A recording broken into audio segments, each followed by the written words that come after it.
What is good, YouTube? Welcome back to MKE MANIACI, man. So I don't know exactly what I'm gonna title this video. I have no idea what I'm gonna title this. Initially, this was supposed to be my Wrestlepalooza review that I should have posted a couple of days ago, but honestly, after that show, I just really didn't feel the need to really give a review. But I did take a lot of notes throughout the show, and as well from Monday Night Raw last night. So this video is pretty much just me venting about my frustrations, mostly with the current WWE product, man. So these are just my opinions. No one has to agree with any of this. So this is just me just trying to make some content and trying to really just vent about just my frustration with this company right now. So I'm going to kick it off like this. I'm on my notes right now. I got Wrestlepalooza was trash. Let's just get to it, man. The start of it was pretty cool. You know, Cena's entrance was dope. Heyman introducing Lesnar. You know, we had such a great build up, great anticipation of Triple H saying, oh, we're going to get surprises and shocks and things we've never seen before. It's WWE's debut on ESPN. By the way, I feel sorry for any of you that paid $30, that are paying $30 a month for today's product. I feel sorry for you. I get it for free through my cable provider. I probably was going to spend the 30. I'm not even going to lie, but luckily I get it for free. But listen, Lesnar and Cena. The fact that this match was the first match on the card, when they announced it was number one, automatically I'm like, okay, this is definitely going to be some BS. And it was. Lesnar pretty much squashed Cena in the same, I wouldn't say squash, because Cena got some offense in. But Lesnar dominated Cena the same way he dominated him at SummerSlam in 2014. The night Super Cena died, we saw it happen again. This is just a bad call. I think we didn't need Lesnar to dominate Cena. We already know who Lesnar is, regardless if he's been gone for 2 years or not. We already know who Brock Lesnar is. The world knows who Brock Lesnar is. He doesn't need further validation in squashing John Cena in one of his final matches just to remind the crowd who he is. I think that was just unnecessary. Cena only has about 3 matches left, and this is what they chose to do. It's crazy. Now, I'm not saying Cena should have won this match, but come on, man. We didn't need to go finisher for finisher, FU for F5, constantly back to back to back. But I can't lie, it kind of was expected. What else do I got, man? So afterwards, Lesnar F5 Cena again. Listen, it was a lot of F5s in this. Even a ref caught an F5 in this. And honestly, I just think this was kind of overreacted to. They made it seem like Lesnar ripped Cena's guts out of his body and threw him across the ring. Man, we had kids in the audience crying. Are you guys even old enough to know? Okay, hold on. I don't want to get in my toxic. I'm not going to get in my toxic bag. I'll try to keep it mutual. I know how touchy the content stuff is. So I'm not going to say that. But it's just, I feel like they overreacted to this. We know the destruction that Lesnar can cause. And honestly, this was kind of softcore for what he could have done. Just an extra F5 on John Cena and that's it. Like, everyone's up in arms and crying about that. Like, are we serious? Are we serious? Is it just me or I don't know, man. Either way, continuing. Afterwards, I was expecting maybe Lesnar is some unhinged beast and will come back out and continue to attack Cena. Now, Cena is my GOAT, greatest of all time. I'm going to cry the day he retires. I am. I'll let you know that. I followed his whole career, but he got out of the ring. He's walking up the ramp. We getting thank you Cena chants. I'm like, oh, Lesnar's going to come back out. Lesnar's not done. Lesnar didn't come back out. So what was the point of this beatdown? What was the point of all this smoke that Brock Lesnar had for John Cena if you're not going to F5 him again on the stage? What did we just do this for? Lesnar's supposed to be some unhinged beast, right? And he just let Cena have his moment, you know, thank the crowd and, you know, like, I don't know, man. Let's see what's next on my notes. Usos versus Braun and Bronson. This video is not going to be any structure whatsoever, just to let y'all know. Usos versus Braun and Bronson. I put cool entrance seeing the Usos back together. Jimmy should never yeet again. Match wasn't too crazy and didn't seem rushed. I think Jay hit himself in the chair. Hit himself with the chair. The blood added some oomph to the match, but the ending did seem rushed. I seen LA Knight kind of called for a spear after that.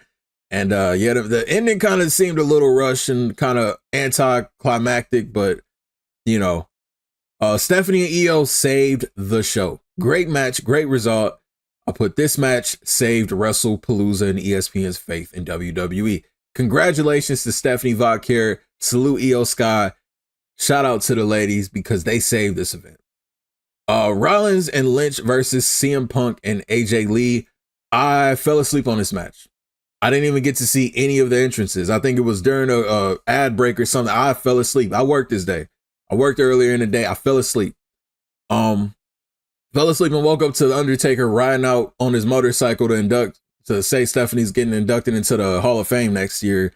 But I did go back and watch this match. It was a decent match with an expected outcome. It wasn't, too crazy. It was a decent match. But again, on the Stephanie point, Stephanie getting inducted next year is pretty cool to see. And you could tell she was genuinely surprised by this. She was genuinely surprised by this. Like she didn't know this was coming, man. So salute Stephanie McMahon. Cody versus Drew, standard match, nothing too special. Cody wins, LOL. Right, that's WrestlePalooza. And for this being an event that should have set the standard for WWE's ESPN era, this is the first ever. You don't get another first. This is the first ever WWE premium live event on ESPN in which you're charging fans the most that you have ever charged them. Remember when people was kind of talking about $9.99 was too much? Oh, we missed them $9.99 days. And then they moved to Peacock. They even kept the price a little low for us. Oh, we missed them days. Now, for some of you, you got to pay $30 a month. So for this being the show that's supposed to set the standard, to intrigue new fans who have never laid their eyes on this product before, or fans that probably haven't watched since 2003, to get familiar with today's talent, it failed. It failed at that. Because I know I've been a wrestling fan. I'll be 31 this year. I started watching when I was about 5. I know if I had stopped watching, let's say 20 years ago, and I just turned this on, ESPN's been promoting it, and I turn this on and I see this, I would have been like, okay, that's pretty cool. I wouldn't have high expectations because I wouldn't be familiar with the product. I mean, like, it's pretty cool, but probably not something I'm going to want to watch again. Like, nothing crazy happened. You see all these clips online of celebrities and streamers appearing and these crazy spots, these crazy moments, and we got none of that at WrestlePalooza. What else do I got, man? There were no surprises, no shocks, no WTF moments. What did we just see moments? None of that. Not even a new stage. You couldn't even give us a new stage, Trips. WWE, you couldn't even give us a new stage design. You could have did something with the WrestlePalooza. If you want to treat this like a second WrestleMania, listen, you could have gave us a new stage design at least. Maybe I'm nitpicking because I come from that era of just incredible stage designs. This is just a rant. This is a rant video. I don't care anymore. This showed me that WWE is playing it too safe. Too safe. They know fans will still buy the tickets. I've seen all the TikToks. Oh, these WrestlePalooza prices $6,000. And you're still going to buy them. It's still going to sell out. What is the point of y'all making these videos of how expensive tickets the tickets are if you're still going to buy them? And they know you're going to buy them. So they don't care to not play it safe, to intrigue the fans anymore. WWE is coming off of the highest of highs for this era.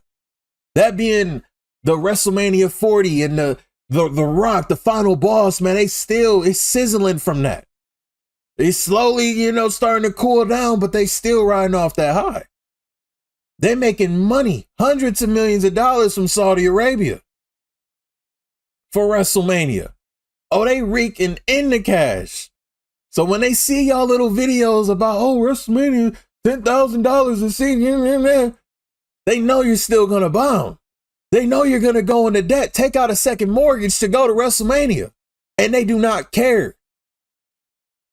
As long as fans are going to continue to fall in line, continue to tune in, continue to, hey, it's this era.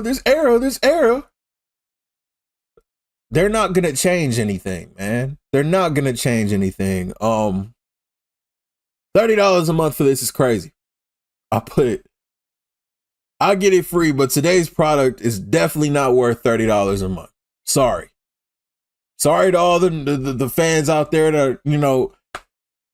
that try to cape so hard for the product today. It's not worth $30. Maybe 20 years ago, maybe Attitude Era, people could have paid $30 for that. But today, $30? $30 a month? Are you kidding me? Listen, overall, ESPN was not happy with this event. I saw the article come out. They pretty much said Stephanie and EO saved the show. You don't see WWE post about that.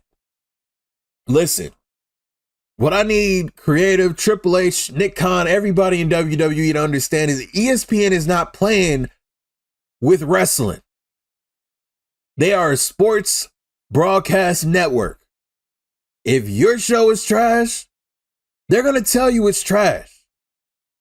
And how are you going to feel? You start off this era with them and you think, oh, they're going to love this. They did not like that.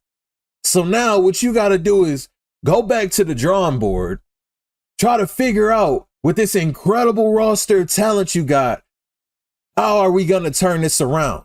Because there's no short of talent. Oh, the talent is probably the best it's ever been in the WWE. And you mean to tell me you don't know how to use any of that talent? You want to keep certain talent off the show?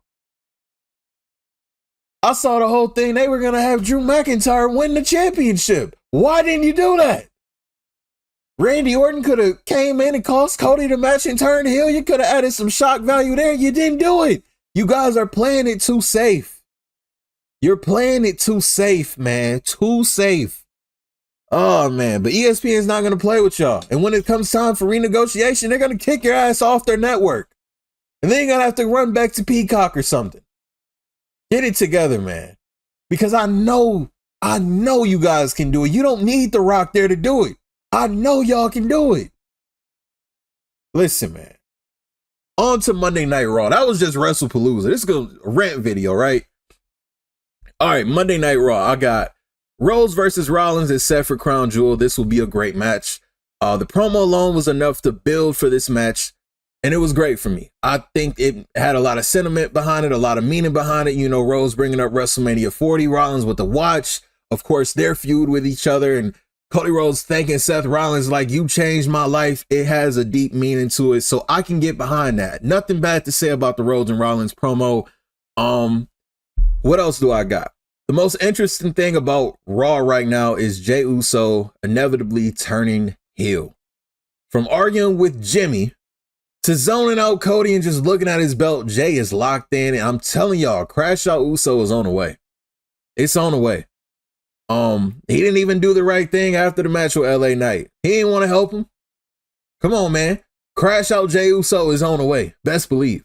I got why is the Judgment Day still together? This team has run its course. Remember when it started with just Edge and Damian Priest, then Rhea Ripley? You know, it was just like this, you know, this era of, you know, like it's run its course, man. It's been 3 years. It's been 3 years, man. This team lost its identity. Dom is a star by himself now. The man has 2 championships. He's running laps through 2 different promotions. Finn and JD never even defend the tag team championships. I forgot they were the champions. What else? That reception for Finn Balor last week on NXT showed me that WWE knows his immense popularity still, but refuses to let him off the leash. Finn Balor is 44 years old, by the way.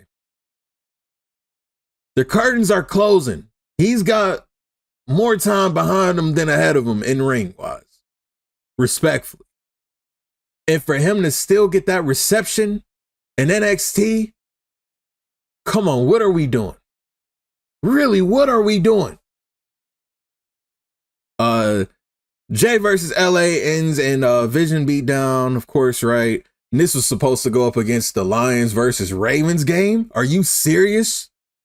Are you serious? And now we get next week Usos versus the Vision. Forget it. This time it's a tornado tag team match. That got him. That'll get everybody to tune in. This time it's a tornado tag team match. Triple H, you have an incredible roster of talent. And you have the mind. We know you can do this. This is the toughest part of the year for WWE. As soon as the NFL season starts up, NBA season starting up next month, you're going up against some big competition. You got to get it together. You got to get it together.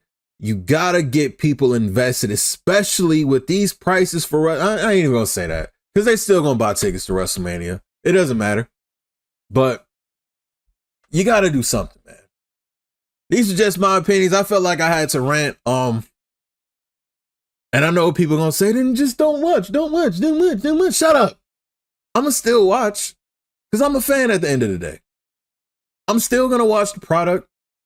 I'm still going to have my opinions about it, just like everybody's going to have their opinions about it. Everybody's entitled to an opinion. Not everybody has to like it. Not everybody has to dislike it. It is what it is. It's just things that I notice, and it's just frustrations because here we are, this ESPN era, this Netflix era, and you guys are playing with these people's money. They paid you guys a lot of money to get your shows on there. And what are you going to do? Think about this. What are y'all going to do when John Cena's gone after December? Roman Reigns' contract is eventually going to expire. Rollins, his contract's eventually going to expire. A lot of the big guys you're pushing right now, they're in their 40s. They got more time behind them than ahead of them, respectfully. What are you going to do when you don't have the star power anymore?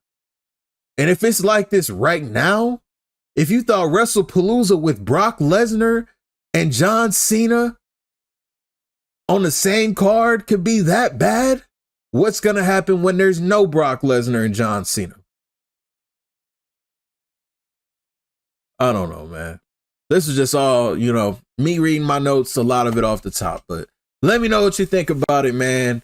New to the channel, hit that subscribe button for me, man. It's MKE MANIACI. I'm out.